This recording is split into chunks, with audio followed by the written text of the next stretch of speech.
यहाँ पर नारद जी महाराज कहते हैं कि प्रभु हे संत कुमारों, भगवान के बताए गए बातों के अनुसार मैं संसार में प्रत्येक जगह पर गया और संसार की प्रत्येक जगह पर मैंने जाके देखा कि किस जगह पर किस प्रकार से लोग रह रहे हैं। कि अहम तू पृथ्वी तो ज्ञात्वा सर्वोत्तमामिति, मैं पृथ्वी को सबसे बढ़िया मानकर आया था। और कहां पर आया? पुष्करम च प्रयागम च काशी गोदावरी तथा, मैं प्रयाग गया, पुष्कर गया, काशी गया, गोदावरी गया, श्रीरंग गया, सेतुबंध गया, रामेश्वर गया, प्रत्येक जगह पर गया। पर मुझे प्रत्येक जगह पर लोगों की वही स्थिति मिली। और तो और हे संत कुमारों, अंतिम में वृंदावन पहुंचा और जैसे ही मैं वृंदावन पहुंचा तो मैं क्या देखता हूं वृंदावन जाकर? वृंदावन में आज जैसे ही मैं पहुंचा तो मैंने क्या देखा कि एक 20 वर्ष की औरत बैठी है। उस औरत की गोदी में 2 बूढ़े पुरुष सो रहे हैं। हे संत कुमारों, आज मुझे बड़ा आश्चर्य हुआ कि 20 वर्ष की स्त्री की गोद में बूढ़े वृद्ध पुरुष सो रहे हैं और उसके ओर चारों ओर विभिन्न प्रकार की स्त्रियां बैठी हैं जो उस 20 साल की औरत की हवा कर रही है, सेवा कर रही है। हे संत कुमारों, मुझसे रहा नहीं गया। मैं सीधा का सीधा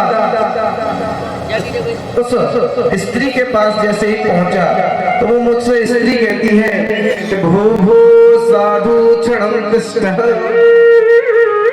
मच्चिंताम् अभिनाशय। हे साधु, जरा रुको, मेरी चिंता का नाश करो, मेरी चिंता को हटाओ। आज सज्जनों, हे संत कुमारों, आज जैसे ही मैं उस युवती के पास और नजदीक पहुंचा तो मुझसे कहती है तुम नारद हो, मैं तुम्हें पहचान गई, तुम मेरे कष्ट का निवारण करो, मेरे कष्ट को दूर करो। आज हे संत कुमारों, मैंने उस स्त्री से उसका परिचय पूछा कि देवी तुम कौन हो, तो मुझे कैसे जानती हो? तो उस देवी ने आज मुझे उत्तर दिया। हे संत कुमार, वो देवी क्या कहती है सुनो। अहम भक्ति रीति ख्याति इमो में तनयो मतो ज्ञान वैराग्य नामानौ काल योगेन जर्जर। आज वो देवी मुझसे बोली अहम, मैं भक्ति रीति, मैं भक्ति हूँ, मेरा नाम भक्ति है। और ये जो मेरे गोद में वृद्ध पुरुष सो रहे हैं ये मेरे पुत्र हैं। आज जैसे ही उस स्त्री ने ये कहा कि मैं भक्ति हूँ और मेरी गोद में मेरे पुत्र सो रहे हैं, मुझे बड़ा आश्चर्य हुआ कि माता तो जवान है और पुत्र बूढ़े हैं, ये कैसे? मुझसे रहा नहीं गया संत कुमारों, मैंने उस देवी से पूछ लिया कि ये कैसे हुआ आपके साथ? तो आज वो भक्ति मैया कहती है कि ज्ञान वैराग्य नामानौ काल योगेन जर्जरः। मेरे एक पुत्र का नाम है ज्ञान और एक पुत्र का नाम है वैराग्य, और ये कलयुग के प्रभाव से बूढ़े हो गए हैं। कलयुग में कोई ज्ञान की बातें नहीं करता, कोई वैराग्य की बात नहीं करता। हाँ, माना कि भक्ति है कलयुग में, लेकिन ज्ञान वैराग्य का किसी से दूर दूर तक मतलब नहीं है। आज उस भक्ति मैया ने मेरे चरण पकड़ लिए संत कुमारों, और मुझसे चरण पकड़ कर ये कहती है कि हे नारद जी, आप ऐसा करो कि जैसा संसार में होना चाहिए, माता बूढ़ी होनी चाहिए, पुत्र जवान होना चाहिए, मेरे साथ जो हो रहा है बिल्कुल उसके विपरीत हो रहा है। माता तो जवान हो गई है, पुत्र बूढ़े हो गए हैं। तो हे नारद जी, मेरे पुत्रों की मुक्ति का कारण बताओ। मेरे पुत्रों की मुक्ति कैसे होगी? आज सज्जनों जब ऐसा कहा तो नारद जी महाराज कहते हैं, हे संत कुमारों, जब ऐसा कहा तो मैंने अपने ज्ञान के आवेश में आकर वेद वेदांत घोषश्च गीता पाठ मुहुर्मुहु, आज मैंने वेद वेदांत गीता रामायण सब कुछ सुना दिया। कुछ देर तो ज्ञान वैराग्य जगे, जो बेहोश डले थे वो कुछ देर तो जगे, लेकिन दोबारा से मूर्छित हो गए, बेहोश हो गए। तो हे संत कुमारों, मैं ये जानना चाहता हूं कि ज्ञान और वैराग्य का कष्ट कैसे दूर होगा, भक्ति की कष्ट की निवृत्ति कैसे होगी। आज मैं ये जानना चाहता हूं, तुमसे बताओ मुझे। और जब मैं आ रहा था तो मुझसे आकाशवाणी ये बोलती है, अरे नारद, यदि तुम्हें ज्ञान वैराग्य की मुक्ति करनी है, भक्ति के कष्ट का निवारण करना है, तो तुम क्या करो, सत्कर्म सूचको नूनम ज्ञान यज्ञ स्मृतिर्वदः। हे नारद, यदि तुम ज्ञान वैराग्य के बुढ़ापे को दूर करना चाहते हो तो सत्कर्म करो। तो हे संत कुमारों, अब मैं ये जानना चाहता हूं कि संसार में ऐसा कौन सा सत्कर्म है जिसके करने से ज्ञान वैराग्य का बुढ़ापा दूर हो जाएगा। मैं ये जानना चाहता हूं, मुझे ये बताओ। मैंने वेद वेदांत गीता पाठ पहले ही पढ़ा दिए हैं, अब कौन सा सत्कर्म रह गया है जिससे कि ज्ञान वैराग्य का बुढ़ापा दूर हो जाएगा। आज सज्जनों जब ऐसा कहा तो आज संत कुमार बोल पड़े हैं कि नारद, यदि तुम्हें ज्ञान वैराग्य का बुढ़ापा हटाना है तो तुम पता क्या करो, श्रीमद् भागवतालापम सप्ताहवाचन कुरुहु। हे नारद, यदि तुमको ज्ञान वैराग्य का बुढ़ापा हटाना है तो क्या करो, श्रीमद् भागवत की कथा कराओ। आज नारद जी महाराज बोलिए कि श्रीमद् भागवत की कथा क्या, कि मैंने गीता पढ़ी, वेद पढ़े, वेदांत पढ़े, उपनिषद पढ़े, पुराण पढ़े, उनसे कुछ नहीं हुआ तो भागवत से क्या होगा। जब मैंने वेद वेदांत पढ़ लिए तो भागवत क्या करेगी। तो आज संत कुमार कहते हैं कि हे नारद, तुम्हें ऐसा मानो कि एक बहुत बड़ा वृक्ष है, एक बहुत बड़ा वृक्ष है, और उस वृक्ष का मीठा पका हुआ फल क्या है, भागवत। जैसे संसार के सारे वेद पुराण हैं वो तो हैं वृक्ष, और उस वृक्ष का मीठा फल है भागवत। ये बताओ, क्या कभी वृक्ष में फल का स्वाद आ सकता है। आप मान लो इससे पेड़ है जैसे नीम का, आप नीम के पेड़ में दांत मुंह लगाओ तो निबोरी का मीठापन जो होता है वो आएगा। मीठापन तो बाद में आएगा, दांत पहले झड़ जाएंगे। उसी प्रकार से आज संत कुमार कहते हैं, अरे नारद, ये संसार के जितने वेद पुराण हैं, वेद वेदांत हैं, उपनिषद हैं, ये क्या है, पेड़ है, और भागवत जी उसका फल है। तो जो फल में स्वाद आता है वो उस वृक्ष में कभी स्वाद नहीं आता। इसलिए मैं नारद कहता हूं, तुम श्रीमद् भागवत की कथा कराओ। कि महाराज कथा कहाँ पे कराएं। अब चलो मान लो मैं कथा कराऊं तो कहाँ पे कराऊं, कथा कौन करेगा, कौन कहेगा। आज संत कुमार कहते हैं कथा हम करेंगे। तुम ऐसा करो कि अभी तो बद्रीनाथ में हम, यहाँ ठंड बहुत पड़ती है, तुम ऐसा करो गंगा द्वार समीपे तू तट आनंद नामकम। नारद गंगा जी के किनारे चलते हैं, आज हम हरिद्वार में चलते हैं। हरिद्वार ऐसी जगह है जहाँ गृहस्थी भी आ जाएंगे, साधु सन्यासी भी आ जाएंगे, प्रत्येक व्यक्ति भागवत सुन सकेगा। आज सुंदर गंगा द्वार पे पधारे हैं, और गंगा के द्वार पर आनंद नाम का एक तट है, किनारा है। आज सज्जनों, आनंद नाम के तट पर नारद जी महाराज ने बड़ा सुंदर बढ़िया मैया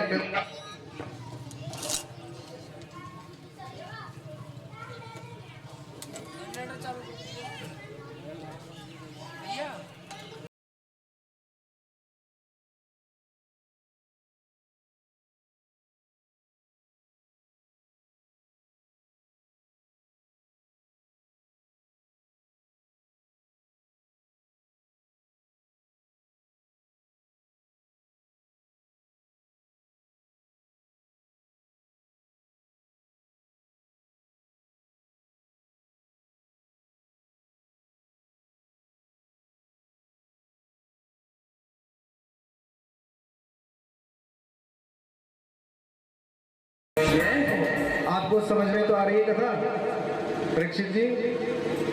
समझ में तो आ रही है? देखो, पहले दिन की कथा में क्या होता है, भाषा थोड़ी क्लिष्ट है।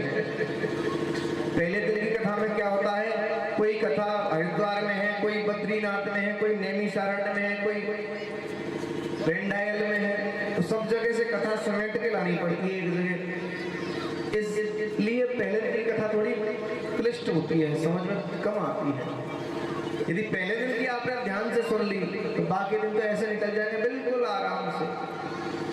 बोल भागवत महापुराण की जय जय श्री राम। आज सज्जनों, गंगा के किनारे हरिद्वार में दिव्य श्रीमद् भागवत महापुराण होने जा रही है, जिसके व्यास कौन है?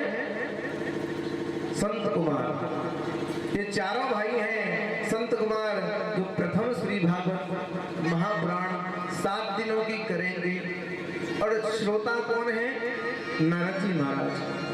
आयोजक कौन है? नारद जी महाराज। और किसके लिए करा रहे हैं? भक्ति, ज्ञान और वैराग्य के लिए। अब जैसे ही लोगों को पता पड़ा कि भैया भागवत हो रही है, नारद जी भागवत करा रहे हैं, संत कुमार भागवत कर रहे हैं, अब तो भीड़ की भीड़ जुटने लगी है। दिव्य श्रीमद् भागवत कथा प्रारंभ हुई है यहाँ पर।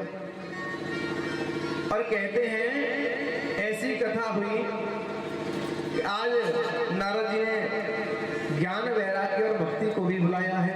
अरे मैया भक्ति, आप भी आ जाओ, ये कथा मैं आपके लिए करा रहा हूँ, आप आकर कथा श्रवण करो और अपने पुत्रों की मुक्ति करो। दिव्य श्रीमद् भागवत यहाँ प्रारंभ हुई है। और जैसे ही प्रारंभ हुई तो आज महाराज नारद जी महाराज प्रश्न कर देते हैं संत कुमारों से कि हे महाराज, संत कुमारों, हम ये पूछना चाहते हैं कि कथा तो प्रारंभ हो रही है, हम ये पूछना चाहते हैं कि भागवत जी से कौन कौन उतर जाते हैं, भागवत कथा कितनी प्रभावी है, भागवत कथा क्या कर सकती है, ये पूछना चाहते हैं। सचो बड़ा सुंदर ऐतिहासिक प्रसंग आज यहाँ भागवत जी के महत्व में बतलाया जा रहा है। आज यहाँ नारद जी ने प्रश्न किया है कि भागवत क्या कर सकती है। जिसे हमारे मन में भी कई बार प्रश्न उठ जाता है, महाराज क्या होगा भागवत से, वही प्रश्न आज यहाँ नारद जी ने कहा, महाराज होगा क्या भागवत से। तो यहाँ पर सूत जी महाराज तो सौनकादियों को बतलाते हैं और संत कुमार नारद जी को बतलाते हैं। क्या कहते हैं? ये मानवा पापकृत सर्वदा सदा दुराचार रता विमार्गगा क्रोधाग्निदग्धा कुटिलश्च कामिना सप्ताह यज्ञेन कलो पुनन्ति ते। क्या कहते हैं यहाँ संत कुमार? बड़ा सुंदर प्रसंग है ये, और सारा भागवत जी का सार शायद इस प्रसंग में कह दिया है कि ये मानवा पाप कृतस्तु सर्वदा। नारद, हम ये नहीं कहते कि भागवत क्या करती हैं, हम ये कहते हैं भागवत क्या नहीं कर सकती। हम ये कहना चाहते हैं भागवत क्या नहीं करती हैं कि बताओ महाराज कि ये मानवा पाप कृतस्तु सर्वदा, जिस मनुष्य ने, ये मानवा जिस मनुष्य ने जीवन भर पाप किया हो, पाप कृतस्तु सर्वदा सदा दुराचार रता विमार्ग का, और सदा ही वो मनुष्य दुराचार के मार्ग पर प्रवृत्त रहा हो, कभी उसने धर्म नहीं किया हो, जीवन भर पाप किया हो। और तो और नारद, हम तो यहाँ तक कहते हैं क्रोधाग्नि दग्धा, अपने भाई बंधुओं से भी क्रोध करता हो, ईर्ष्या रखता हो। क्रोधाग्नि दग्धा कुटिलश्च कामिना, कुटिल हो, कुटिल छुपके वार करता हो, कुटिलश्च कामिनः भोगी हो। और तो और नारद कुटिलश्च कामिनः, ऐसे सारे मनुष्य सप्ताह यज्ञेन कलौ पुनन्ति ते, यदि वो मन लगा के यदि कथा सुन लें तो 7 दिन में नारद हम गारंटी लेते हैं कि ऐसे व्यक्ति की मुक्ति हम अवश्य कर देंगे। बोल भागवत महापुराण की। आज क्या कहता है यह शास्त्र कि हम गारंटी लेते हैं यदि वो मन लगा के कथा सुन ले, इनमें से कोई से गुण उस मनुष्य में हो, लोभी हो, पापी हो, कामी हो, पाखंडी हो, ईर्ष्यालु हो, उसके सारे के सारे दुर्गुण कथा के द्वारा ही नष्ट हो जाएंगे। कि प्रभु ऐसी कौन सी कथा है महाराज कि बिल्कुल कि महाराज ऐसे हम भरोसा नहीं करते, आप कोई प्रमाण दो हमें। सुर नर मुनि सबकी यह रीति, स्वार्थ लाग करे सब प्रीति। सुर नर मुनि सब अपने स्वार्थ को खोजते हैं। तो महाराज आप ये बताओ, आप हमको ये बताओ कि ऐसी कोई कथा है आपके पास, प्रमाण है आपके पास, जिसने जीवन भर पाप किए हो और अंत में भगवान को पाया हो, भगवान की भागवत से उसकी मुक्ति हो गई हो। तो आज यहाँ पर संत कुमार कहते हैं कि नारद बिल्कुल हम पर ऐसी कथा है, लाओ अभी सुनाई देते हैं तुम्हें। आज सज्जनों संत कुमार नारद जी को उस उपाख्यान को सुनाने जा रहे हैं जो स्कंद पुराण के अंतर्गत है और भागवत जी के महात्म्य में आता है। आज सूत जी महाराज सोनकादियों को उसी उपाख्यान को सुना रहे हैं। हे भैया सोनकादि ऋषियों, एक ऐसा ब्राह्मण है जो बिल्कुल सत्कर्म पर डटा हुआ है, भगवान की भक्ति करता है, भगवान की पूजा करता है और भगवान की सेवा करके अपने जीवन का यापन करता है। और कैसा है वो, कहाँ रहता है वो, तो कहते हैं तुंगभद्रा तटे पूर्वम उत्तमं यत्र वर्णा स्वधर्मेण सत्य सत्कर्म तत्परा। ये ब्राह्मण कहाँ पे रहता है? तुंगभद्रा नदी के किनारे, तुंगभद्रा तटे पूर्वम, उत्तम नगर के ग्राम में रहता है। इसके गांव का नाम है उत्तम नगर। तुंगभद्रा नदी के किनारे इसका गांव है। और कैसा ब्राह्मण है ये? यत्र वर्णा स्वधर्मेण, जैसा ये जाति का ब्राह्मण है ना, तो ये कर्म भी ब्राह्मणों के जैसे ही करता है। ब्राह्मणों के 6 कर्म होते हैं: विद्या देना, विद्या लेना, दान देना, दान लेना, पूजा करना, पूजा कराना।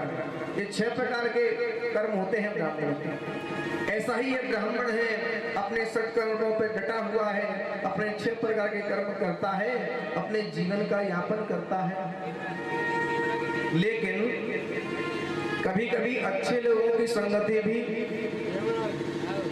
अच्छे लोगों को भी बुरे लोग मिल जाते हैं। अच्छे लोगों की संगति को भी कभी कभी दुराग्रही दुर्व्यवहार वाले मनुष्य मिल जाते हैं। ब्राह्मण बड़े अच्छे हैं, बड़े तपोनिष्ठ हैं, लेकिन कमी कहाँ है कि जैसे ब्राह्मण है ना, इनकी पत्नी ठीक इनके विपरीत है। ब्राह्मण झूठ नहीं बोलते कभी, पत्नी हमेशा झूठ बोलती है। ब्राह्मण स्नान ध्यान करके भोजन करते हैं, पत्नी पहले ही खा लेती है। ब्राह्मण किसी से नहीं लड़ते, पत्नी सबसे लड़ती है। ठीक इनके विपरीत इनकी पत्नी है धुंधली देवी। हे नारद, ये जो धुंधली देवी है, ये पंडित जी के सामने तो ऐसे आचरण करती है कि कितनी सीधी है, लेकिन जैसे ही पंडित जी अपने घर से बाहर जाएं, पूजा पाठ करने जाएं, तो ये सारे दुर्गुणों को अपना लेती है। कभी इससे लड़ना, कभी उससे लड़ना, इसको गाली, उसको गाली, इसका ये लिया, उसका वो दे दिया, एक दूसरे की निंदा स्तुति करना, चुगली करना, ऐसी है ये धुंधली देवी।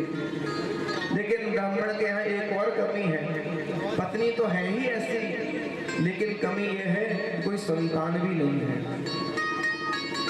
ना कोई पुत्र ना कोई पुत्री, कोई संतान नहीं है ब्राह्मण के यहाँ। और तो और जो तुलसी घर में है, वो तुलसी भी ब्राह्मण की सूख गई है।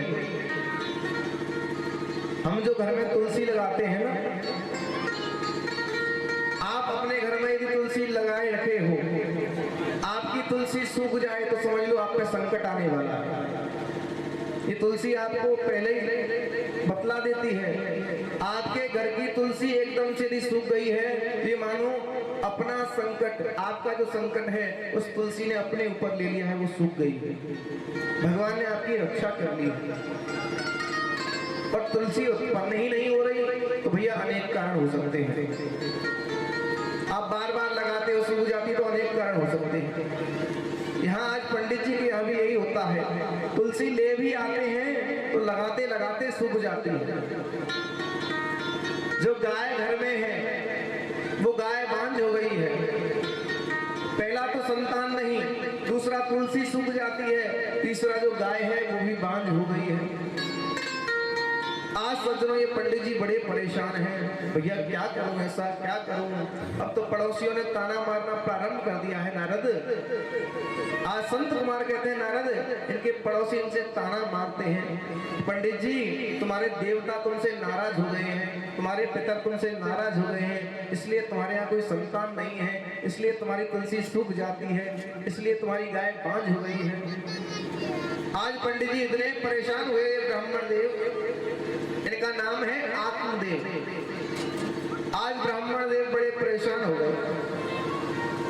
आज आत्मदेव ब्राह्मण ने क्या किया, परेशान होकर सोचा जब घर में कुछ है ही नहीं तो रह के करूंगा क्या।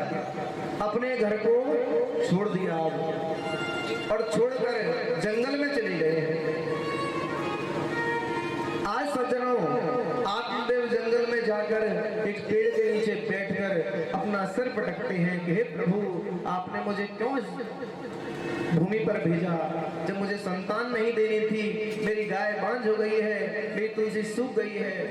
आज ये ब्राह्मण रो रो कर वृक्ष से अपने सिर को पटक रहे हैं। इतने में क्या हुआ सज्जनों, एक साधु महाराज उस रास्ते से निकले जिस पर ब्राह्मण बैठकर सिर पटक रहे थे पेड़ से। आज जैसे ही उस रास्ते से साधु निकले, साधु बड़े सरल होते हैं, आज जैसे ही साधु निकले देखा कि कोई ब्राह्मण है, तिलक लगाया है, चंदन लगाया है, शिखा रखी है, जनेऊ पे रखा है। साधु ने पहचान लिया कि कोई ब्राह्मण है और मन ही मन आज ये साधु सोचते हैं कि परमात्मा को पाने के लिए ब्राह्मण सर पटक रहा है। आज साधु ने सोचा क्यों ना इस ब्राह्मण की मदद की जाए भगवान को पाने में। आज जैसे ही साधु नजदीक पहुंचे उस ब्राह्मण आत्मदेव के, आज कहते हैं उस ब्राह्मण से, कथम रोदसी विप्रत्वम काते चिंता बलीयसी परतम सत्वरम मह्यम सस्य दुःखस्य कारणम। हे विप्र, तुम कथम रोदसी, तुम क्यों रो रहे हो, मुझे ये बताओ। ऐसी क्या चिंता है जिस कारण तुम सिर पटक रहे हो अपना?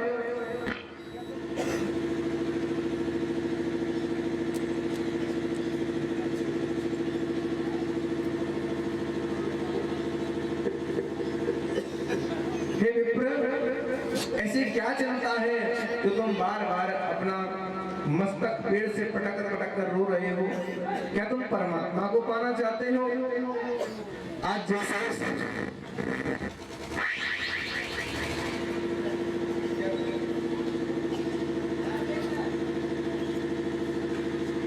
बोल भागवत भगवान की। आज साधु ने पूछा है कि महाराज आप ये बताओ, हे ब्राह्मण देव, आप ये बताओ क्यों रो रहे हो, किस कारण से रो रहे हो? क्या परमात्मा को पाना है तुम्हें? कि नहीं महाराज, मुझे किसी परमात्मा को नहीं पाना।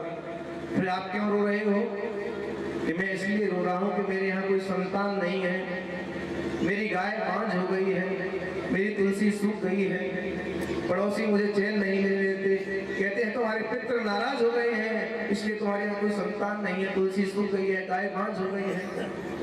तो हे महाराज, यदि आप मेरे सामने आज आ गए हैं तो मेरी इस चिंता का, मेरी जो चिंता है उसको दूर कीजिए, निवारण कीजिए चिंता का। आज सज्जनों, जैसे ही ये कहा कि मेरे यहाँ संतान नहीं है, गाय बांझ हो गई है, तुलसी सूख गई है, तो आज साधु महाराज कहते हैं ये कोई बड़ी बात है? संसार में कितने लोग होंगे जिनके यहाँ संतान नहीं है? मैं तो ब्राह्मण देव ये सोच रहा था कि तुम परमात्मा को प्राप्त करने के लिए रो रहे हो, इसलिए तुम्हारे पास मैं चला आया। चलो मैं चलता हूँ। कि नहीं महाराज, अब आ गए हो तो मेरी जो समस्या है उसका निवारण करो। पैर पकड़ लिया आज आत्मदेव ब्राह्मण ने महाराज के। हे प्रभु, मैंने ये सुना है कि मोर वचन पर जाए फीका, संत वचन पत्थर की लीका। मैंने कई बार ये सुना है कि साधु चाहे तो क्या ना दे दे व्यक्ति को। तो हे साधु महाराज, आज आप मुझे संतान होने का आशीर्वाद दो, अन्यथा यहीं पटक पटक कर सर अपनी जान दे दूंगा। आपको ब्रह्म हत्या लगेगी यदि मैंने आपके सामने अपनी जान दी तो। आज सज्जनों, जब बार बार अनय विनय करने लगा है ये ब्राह्मण, आज ये साधु क्या करते हैं, एक फल लेते हैं और भगवान से प्रार्थना करते हैं, भगवान मैंने जो मेरे जीवन में तपस्या की हो, तुम्हारी सेवा की हो, तो मेरी सेवा के प्रभाव से इस ब्राह्मण के यहाँ भी संतान हो जाए। आज इस साधु ने वो फल ब्राह्मण को दे दिया कि हे ब्राह्मण, तुम बड़े अच्छे जान पड़ते हो, ये लो, मैंने मेरे जीवन भर की तपस्या इस फल में समाहित कर दी है, जाओ तुम्हारे यहाँ भी संतान होगी, इस फल को ले जाकर पत्नी को खिला दे। अब तो भैया ब्राह्मण देव बड़ा खुश हुए, जयकारे लगाए, साधुओं की जय, संतों की जय। संत बड़े परमार्थी होते हैं, बड़े कृपालु होते हैं। दौड़ा दौड़ा अपने घर आया। आज जैसे ही दौड़ा दौड़ा घर आया, द्वारे पर ही पत्नी खड़ी थी इसकी। बोली बड़े दिनों के बाद लौट कर आए हो, कहाँ गए थे? कि देवी बाद में बताऊंगा कहाँ गया। ये लो फल, इस फल को खा लो, इससे क्या होगा? इससे संतान होगी हमारे यहाँ भी। मुझे आज एक साधु ने यह फल दिया है और कहा है इस फल को खाने से संतान होगी। यहाँ पर संत कुमार कहते हैं, नारद साधु ने ये कहा था कि फल अपनी पत्नी को खिला देना। क्या कहा था? फल पत्नी को खिला देना। लेकिन आज इस ब्राह्मण ने क्या किया? फल पत्नी के हाथ में दे दिया कि लो फल खा लो। संत ने कहा था खिला देना, आज इस ब्राह्मण ने क्या किया? फल हाथ में दे दिया कि खा लेना। इसकी पत्नी बोली ठीक स्वामी, किसी साधु ने दिया है तो मैं स्नान इत्यादि करने के बाद, पूजा करने के बाद इस फल को खा लूंगी और अंदर अपने कार्यों में लग गई है। आज ब्राह्मण बड़े प्रसन्न होके, आत्मदेव जी ब्राह्मण प्रसन्न होते हुए अपने मोहल्ले में घूमते हैं और अपने बंधु बांधवों से कहते हैं, देखो देखो भैया, अब तो हमें भी संत का प्रसाद मिल गया है, हमारे यहाँ भी संतान अवश्य होगी, बड़े खुशी मना रहे हैं। आज सज्जनों, ये धुंधली देवी उस फल को लेकर बैठी है और फल को लेकर बैठी बैठी सोच रही है, खाऊं न खाऊं, खाऊं न खाऊं। इतने में ही क्या हुआ, संत कुमार कहते हैं, नारद, इस धुंधली की एक सहेली चली आती है और जैसे ही सहेली आई, इससे धुंधली से कहती है, बहन क्या बात है, आज बड़ी शांत शांत है, और दिन तो तू बड़ी बोलती थी, कभी इससे लड़ती कभी उससे लड़ती, आज क्या बात है, बड़ी तू शांत बैठी है। तो आज सज्जनों, ये धुंधली कहती है, कुछ नहीं बहन, आज इसलिए शांत बैठी हूँ कि पंडित जी एक फल लाए हैं और कहते हैं कि इस फल को खाने से संतान होगी। तू ही बता बहन, क्या फल को खाने से संतान होती है? आज इसकी सहेली बोली, सज्जनों, कि देख बहन, देख सखी, संत बड़े परमार्थी होते हैं और संतों की कुछ कह नहीं सकते। यदि संत अच्छे होंगे तो जरूर संतान होगी। और फल है, कौन सी दवाई है जो कड़वी लगेगी खाने में? तुम्हें खाना ही तो है, खा जाओ भगवान का नाम लेकर, हो जाए तो बढ़िया, ना हो तो बढ़िया। दवाई तो है ना जो कड़वी लगे तुम्हें? कि नहीं नहीं बहन, मैं ये सोच रही हूँ, कहीं ऐसा ना हो कि फल खाने से मैं गर्भ से हो जाऊं, पेट से हो जाऊं, और मान लो मैं गर्भ से हो गई, पेट से हो गई और गांव में लग गई आग। आज संत कुमार कहते हैं, नारद, आत्मदेव ब्राह्मण की पत्नी क्या करती है, उस फल का तिरस्कार करती है। जो फल उस साधु ने दिया है उसका तिरस्कार, उसका कुतर्क करती है। क्या करती है? एवं कुतर्क योगेन फलितो नैव भक्षति। आज ये कुतर्क करती है, क्या कहती है कि हे सखी, हे सहेली, मान ले मैंने फल को खा लिया, मैं गर्भ से पेट से हो गई और मान गांव में लग गई आग और मैं पेट से हूं तो मैं तो भाग भी नहीं पाऊंगी, डली डली मर जाऊंगी। आज इसकी सहेली बोली, मुझे तो ऐसा लगता है तू पहली बार मां बन रही है संसार में, और क्या संसार की स्त्रियां मां बनी नहीं? अरे ये भी गर्भ से हुई हैं, ये भी पेट से हुई हैं, क्या इन्होंने कष्ट सहन नहीं किए हैं? कि नहीं नहीं बहन, आग लग गई तो कि कुछ आग बाग में लग रही, तू तो भगवान का नाम लेके खा ले, बढ़िया आराम से 9 महीने कट जाएगा तेरे, भगवान का नाम ले लेके। अगले पल ये फिर बोली कि सखी, मैंने ऐसा सुना है कभी कभी साधुओं का प्रसाद बड़ा महंगा पड़ जाता है। कि कैसे? कि सुखवद निवसेद गर्भम तदा मे मरणम भवे। सखी, मैंने ये सुना है कि सुखदेव जी 12 वर्ष तक मैया के गर्भ में रहे थे, और कहीं मेरे साथ भी ऐसा हो गया, 12 साल तक कहीं ये संत का प्रसाद मेरे भी पेट में पुत्र पुत्री के रूप में रह गया। तदा मे मरणम भवे, तब तो मैं मर ही जाऊंगा। 12-12 साल तक बच्चे तो गर्भ में रहते हैं, कि सुखदेव जी जैसा हो गया, मैं तो मर जाऊंगा। इसकी सखी ने फिर समझाया, ऐसा कुछ नहीं होगा, तो खा ले भगवान का नाम लेके। कि बहन खा तो लो, चल ठीक है, मैंने खा लिया, मैं पेट से हो गई, तो काम कौन करेगा मेरे घर का, ये बताओ। आज क्या कहती है ये धुंधली कि मेरे घर के काम को कौन करेगा, ये बताओ। तो आज इसकी सखी सहेली बोली कि देख सखी, काम को कौन करेगा मैं बताऊं, अपनी नंद को बुला लेना, खूब 9 महीने उससे काम करवाना। आज से लेकर जब तक कुछ बच्चा बच्ची ना हो जाए, 9 महीने खूब घिस घिस के काम करवाना, और जब पुत्र पुत्री हो जाए उसको विदाई स्वरूप कुछ ना कुछ दे देना।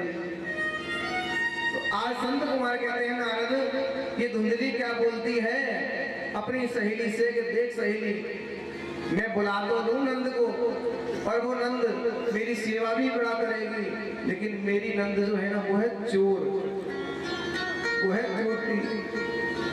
यदि वो 9 महीने मेरे यहाँ आ गई तो सारा माल पानी यहाँ से समेट के ले जाएगी। आज इसकी सखी ने सहेली ने हाथ जोड़ लिए कि तुझे फल खाना हो तो खाना, अन्यथा मत खा, अपने यहाँ से चली। इसकी सहेली तो चली गई नारद जी। आज क्या हुआ, इसकी बहन चली आई है, धुंधली की बहन चली आई और ठीक इसी के जैसे इसकी बहन, जैसी ये धुंधली है ठीक ऐसी इसकी बहन। आज बहन चली आई, बहन की नजर इसके पैसे पर थी। आज जैसे ही बहन आई तो ये फल लेके बैठी है। इसकी बहन ने कहा, अरे बहन ऐसे तू क्यों नाराज बैठी है, उदास क्यों बैठी है? इसने सारा का सारा वृतांत बता दिया। पंडित जी, तेरे जीजा जी आज ये फल लाए हैं और कहते हैं फल खाने से संतान हो जाएगी। तो हे बहन ये बता, क्या फल खाने से संतान होगी? आज इसकी सज्जनों बहन क्या करती है कि तू ऐसा कर, इस फल की परीक्षा लेने के लिए फल को तो खिला दे गाय को। क्या कहती है कि फल को तो खिला गाय को, और तू ऐसा कर दे बहन, तेरे यहाँ पैसा बहुत है लेकिन खाने वाले नहीं है, मेरे यहाँ 6 संतानें हैं लेकिन पैसा नहीं है। तू ऐसा कर, मैं पेट से हूँ, गर्भ से हूँ, तू पंडित जी भोले भाले पंडित जी हैं, उनको पागल बनाती रहना, कपड़ा इत्यादि बांध लेना पेट पर, और जब मेरे यहाँ संतान हो जाएगी तो मैं मेरी संतान को तुझे सौंप दूंगी। तू 8-9 महीने पंडित जी को पागल बनाकर ये 8-9 महीने काट ले। जिस दिन संतान होगी उस दिन मैं मेरे पति के द्वारा तेरे घर भिजवा दूंगी, तू मेरे घर भिजवा दे। आज सज्जनों ऐसा ही हुआ।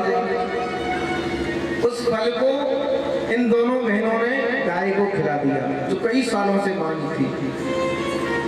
और कालांतर में चलकर कुछ समय बाद, कुछ महीनों बाद क्या किया, इसकी छोटी बहन के संतान हुई, लड़का हुआ। उस लड़के को आज इसकी छोटी बहन ने अपने पति के द्वारा इसके धुंधली के घर भिजवा दिया है। और जैसे ही प्रातः काल हुई तो उसने ढूंढा पीट दिया, देखो देखो मेरे लड़का हुआ है, लड़का हुआ है, लड़का हुआ है। आज पंडित जी महाराज बड़े प्रसन्न हुए, आज ब्राह्मण बड़े प्रसन्न हुए, ब्राह्मणों को बुलाया, सस्ती वाचन पाठ करवाया, खूब सारा धन लौटाया। आज सज्जनों ब्राह्मण बड़े प्रसन्न हैं। क्यों प्रसन्न हैं? कि कई सालों के बाद संतान हुई है इनके यहाँ पे। लेकिन कुछ महीने बाद क्या हुआ कि 3 महीने के बाद आज गाय ने भी पुत्र को जन्म दिया है। यहाँ पर संत कुमार कहते हैं नारद, जिस फल की उन्होंने परीक्षा ली थी ना, उस फल के प्रभाव से, उस संत की तपस्या के प्रभाव से क्या हुआ कि आज गाय ने भी बच्चे को जन्म दिया है। और बच्चा कैसा है? सर्वांग सुंदरम दिव्यम निर्मलम कनक प्रभम। बड़ा सुंदर बच्चा, सोने के भांति चमकता हुआ, और उसके कान तो हैं गाय के जैसे और पूरा शरीर मानव के जैसा है। बोले गोकर्ण जी महाराज की। उस गाय का जो बच्चा है उसके केवल कान गाय के जैसे हैं, अन्यथा पूरा का पूरा शरीर मानवों के जैसा है। आज संत कुमार कहते हैं नारद, ये उस संत का प्रसाद है, संत की तपस्या है। उस तपस्या के प्रभाव से इनके यहाँ बालक हुआ है, बड़ा सुंदर बालक। अब घर में 2-2 बच्चे हो गए, एक तो गाय वाला और एक जिसको पंडित जी अपना समझ रहे हैं, है नहीं इनका, जिसको अपना समझ रहे हैं। अब धीरे धीरे और समय बदला और समय गुजरा तो क्या हुआ? आज संत कुमार कहते हैं नारद, कियत् कालेन तौ जातं तरणी तनया भव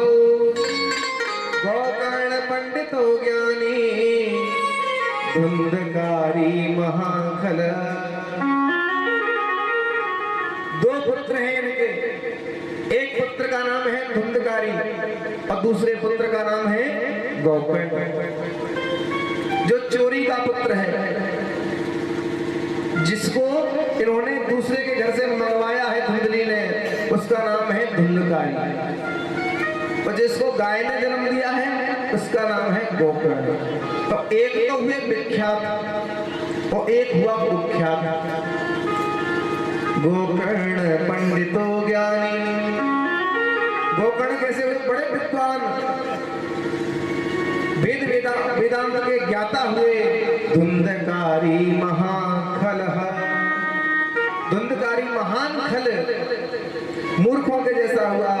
और तो और इस धुंधकारी की क्रियाएं कैसी हैं? तो संत कुमार कहते हैं नारद कि धुंधकारी ऐसा है कि छोटे छोटे बच्चों को ले जाता खेलने के बहाने और कुएं में जाकर पटक आता।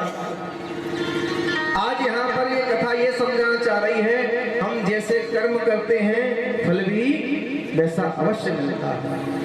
इस कथा का फल ये निकलेगा, देखना।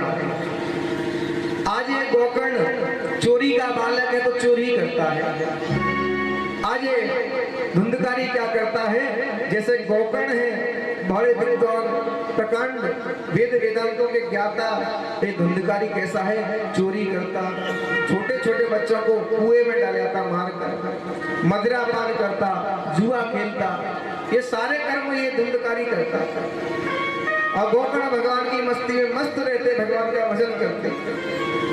अब आगे कुछ दिन और व्यतीत हुए, कुछ समय और व्यतीत हुआ। तो सज्जनों अब क्या हुआ? अब आत्मदेव जी को घर में रहा नहीं जाता।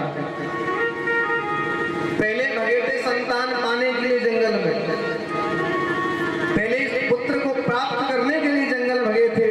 आज फिर वही दिन आ रहा है।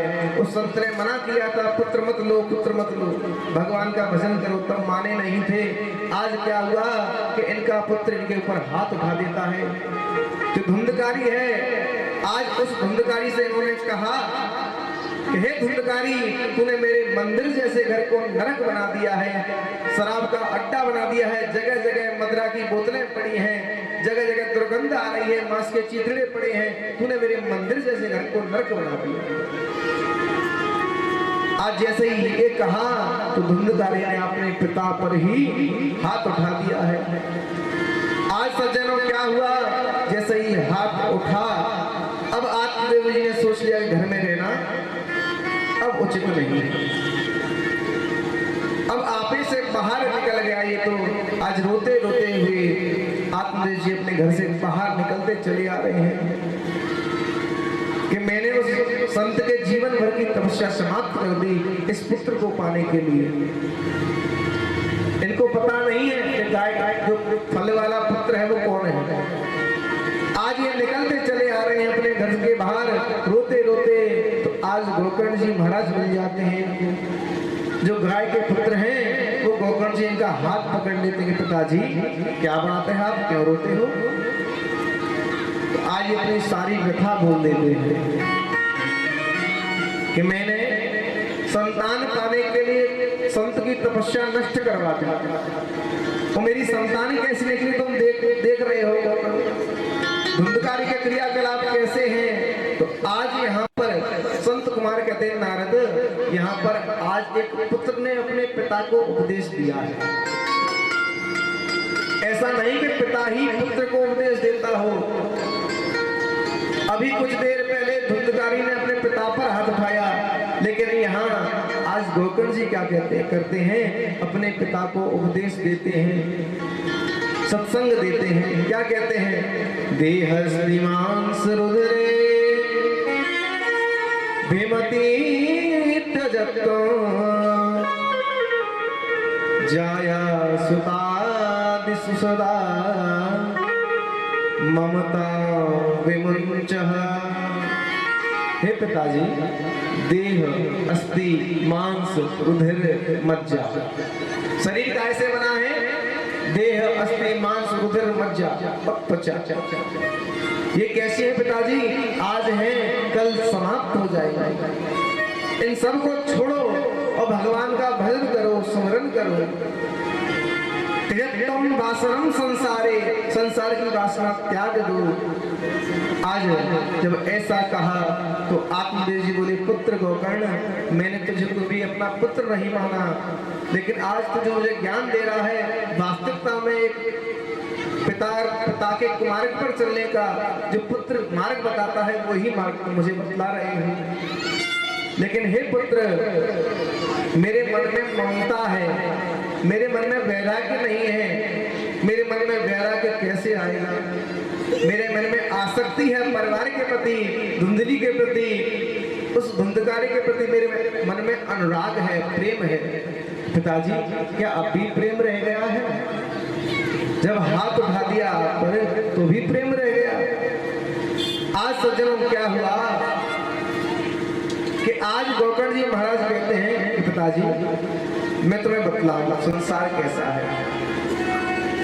देहस्तिमां सुरुद्रे विमति तजत्तम जाया सुता सुसदा ममतां विमुंचः।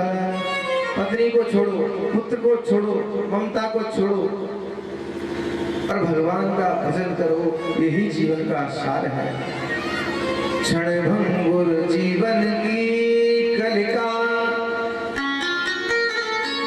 कल होत प्रभात खिली न खिली। मलया गिरि सुच शीतल चंदन सी, मंद सुगंध मिली न मिली। कल काल कुठार फिरे फिरता, तन नम्र सी चोट झिली न झिली।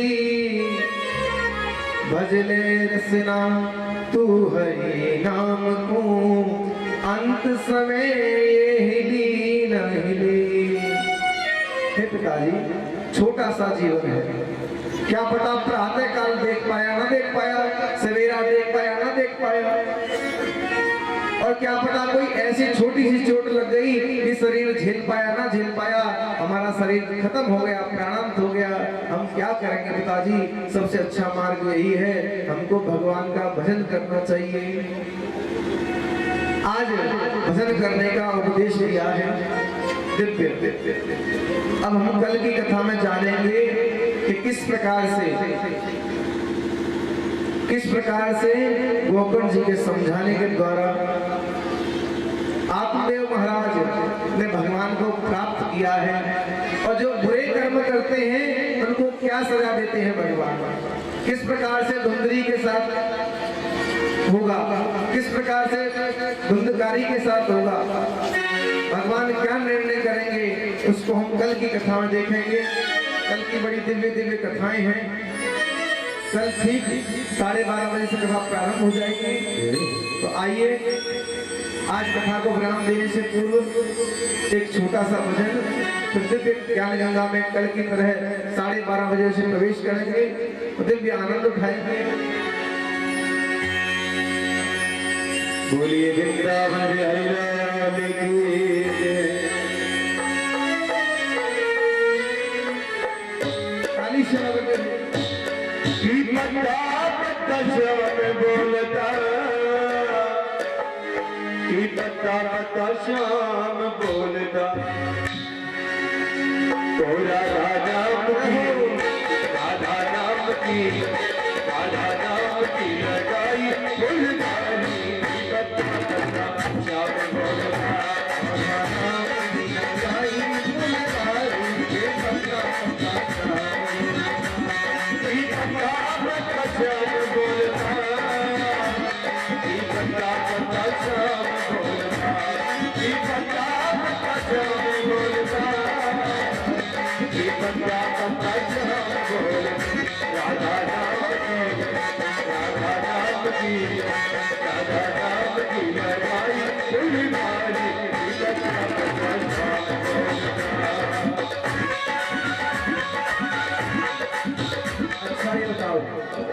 आपके यहाँ ऐसे ही भजन में ताली बजाते हैं, ऐसे बैठ के देखो कथाएं जब होती हैं तो 3 प्रकार की भक्ति साथ होती है। तुलसीदास जी कहते हैं श्रवण कीर्तन स्मरण। हम जब कथा में बैठते हैं ना तो 3 प्रकार की भक्ति साथ साथ होती है। पहली कौन सी होती है कि हम कानों से भगवान के भजन सुनते हैं। दूसरी भक्ति हम कीर्तन करते हैं, ताली सेवा करते हैं। और तीसरी भक्ति अपने मुंह से भी गाते भी हैं भगवान। 3 भक्ति एक साथ बन रही है ताली सेवा करते हुए। जय हो।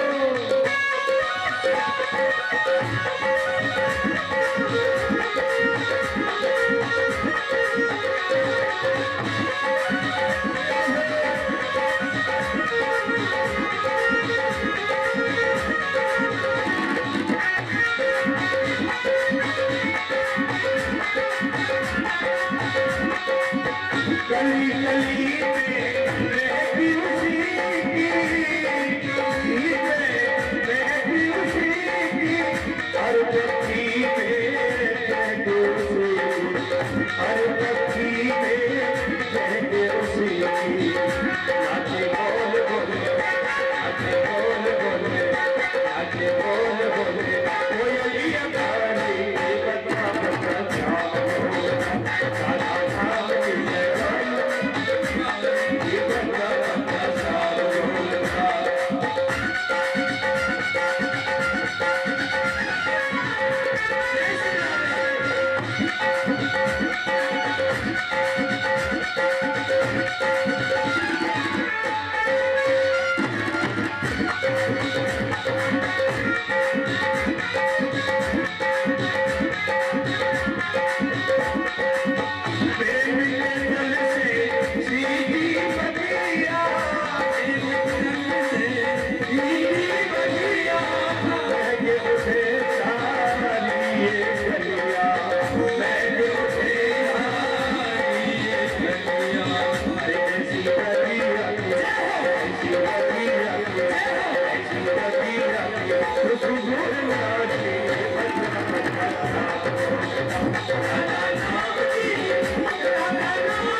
बोलिए वृंदावन बिहारी लाल की जय। कल की बड़ी दिव्य दिव्य कथाएं हैं और कल ही सुखदेव स्वामी का आगमन, परीक्षित जी को श्राप लगना, अन्य अन्य बहुत सुंदर सुंदर कथाएं हैं। आप अधिक से अधिक संख्या में आए, दिव्य कथा का आनंद प्राप्त करें। और ठीक 12:30 बजे से कल कथा प्रारंभ हो जाएगी और जो हरी इच्छा तक समय रहेगा शाम तक, जैसी आपकी इच्छा रहेगी उस टाइम तक कथा चला करेगी। तो आइए आरती की ओर अग्रसर होते हैं। सभी निवेदन है आरती के लिए खड़े हो जाइए, सभी भक्त आरती के लिए खड़े हो जाए। मुख्य यजमान आरती के लिए बता रहे।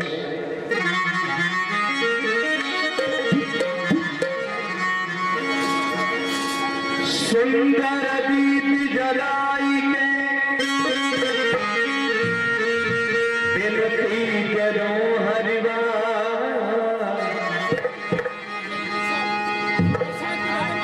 भैया कोई भी सभी प्रसाद लेकर जाएं, आरती के शुभ दर्शन करते हुए प्रसाद लेकर ही जाएं।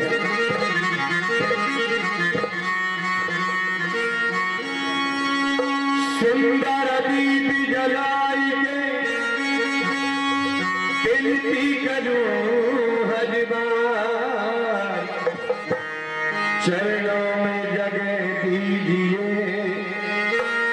विनती बारंबार। आरती का थाल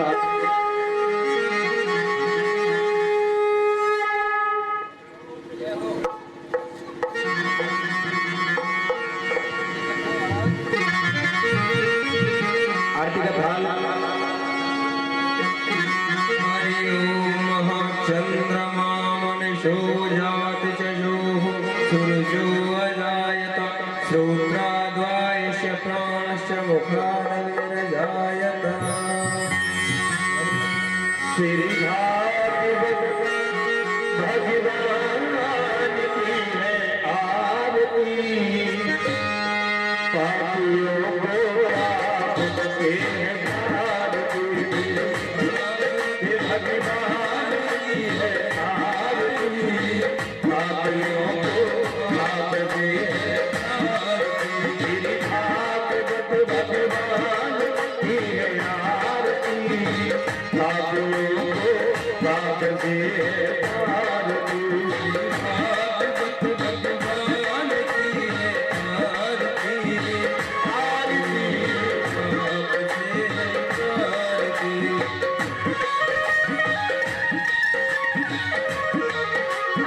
ये अमर ग्रंथ ये गोपी पंथी पंचम वेद निराला नबी ज्योति जनाने वाला ये अमर ग्रंथ ये गोपी पंथी ये पंचम वेद निराला नबी ज्योति जनाने वाला हरि नाम यही हरि नाम यही हरि नाम यही हरि ज्ञान यही जग के मंगल की आरती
संसार सारं भुजगे